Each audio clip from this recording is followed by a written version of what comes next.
Oya. Sisi tuko fiti vibaya sana. Sasa tuko tumefika hii mta Street G.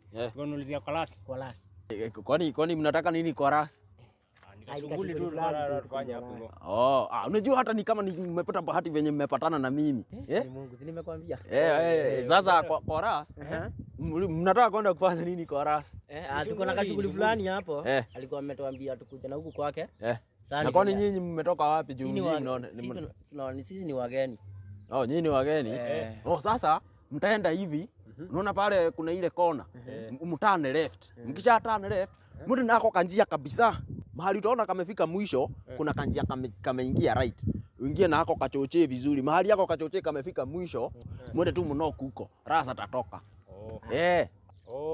Msiulizie mtu yoyote venye tu nimewaambia hivyo. Turn left, then turn right. Mshafika kwa rasa. Fresh sana. Kwa kijamo? Wazi. Vizuri hizo wazi. Safi.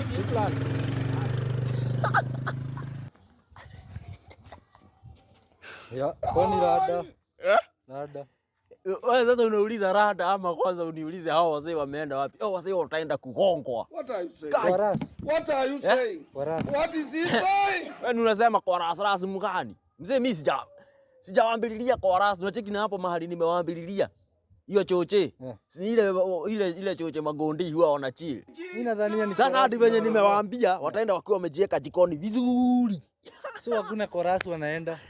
Rasmi gani? Chorus zina huku chini. Na nadhania ni venye tuko. Kwanza vile ulikuwa confident. Mzee acha nikwambie, mimi unajua kitu ya kwanza nashindo aje. Mbona uko unaulizia chorus?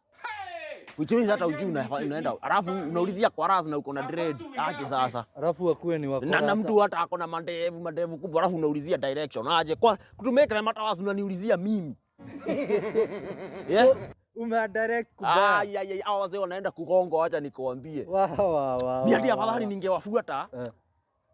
Ningewafuata niende nirekode ka video ka TikTok. Juu hapo nayo vita itatokea. Wewe, so wataona wao. Hao wataona wakando vibaya sana. Msije hebu tuende tusisahau kwenye tulikuwa tunaenda kutafuta nyumba msije.